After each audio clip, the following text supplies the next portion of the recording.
साहब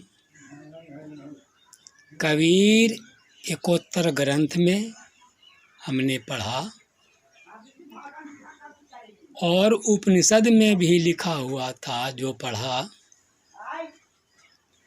शंकर जी को ध्यान में लगाए हुए देखकर पार्वती जी को शंका हुआ। ध्यान से उठने के बाद पार्वती ने प्रश्न किए, हे पतिदेव, देवन के देवा और सब देव तू है महादेवा, किस तुम ध्यान धरहु दिन राति, मोहि संदेह हुआ यह भ्रांति। इस प्रश्न के उत्तर में शिव जी बोले, सुन प्रिय मम बचन मोरी, मम हृदय ध्यान धरोरी, ब्रह्म कबीर मैं निस्दिन जपऊँ, तासु नाम चरणचित धरऊँ, एक पलक न होहु न्यारा, श्वास श्वास मैं कबीर कबीर पुकारा। इसी तरह से शिव जी 100 दोहा में पार्वती जी को समझाए, जिसमें से 3 दोहा मैं बताता हूँ। जय सुख सागरो दाता बीज ज्ञानम तथैव च, आद्यंत हितो लोके जैसा कबीर होते। जो सुख के देने वाला है, ज्ञान का बीज ही है और आदि और अंत से रहित है, उसको कबीर कहते हैं।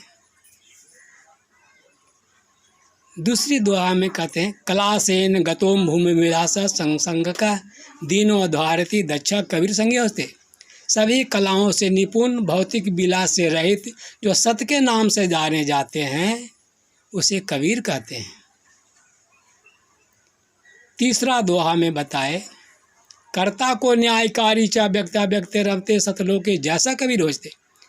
सृष्टिकर्ता को ब्रह्मांड चलाने में कभी गड़बड़ होता है, जब समझ में नहीं आता तो उसको बताने के लिए पूर्ण परमात्मा कबीर देव आते हैं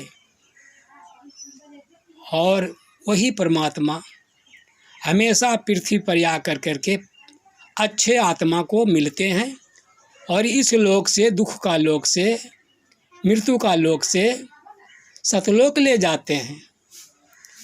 वह सतलोक में वेदों में प्रमाणित है कि ध्रुवलोक के 3रे पृष्ठ पर वह परमात्मा विराजमान है। सिंहासन पर मुकुट लगा हुआ है, छत्र पर लगा हुआ है, मुकुट पहन करके बैठे हुए हैं और सभी आत्माओं का पिता वही हैं।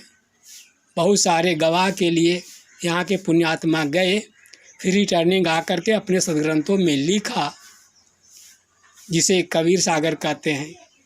धर्मदास को ले गए, गरीबदास को ले गए, फिर वापस लाए, नानक साहब को ले गए, फिर वापस लाए, दादू को ले गए, फिर वापस लाए, घीसा को ले गए, फिर वापस लाए।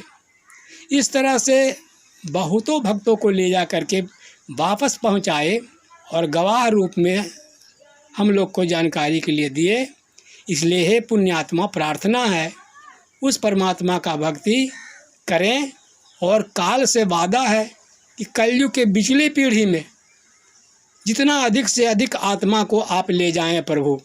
इसलिए अवसर मिला हुआ है, हम लोग चूके नहीं तो 84 लाख का महादुख भोगना पड़ेगा। सत साहेब।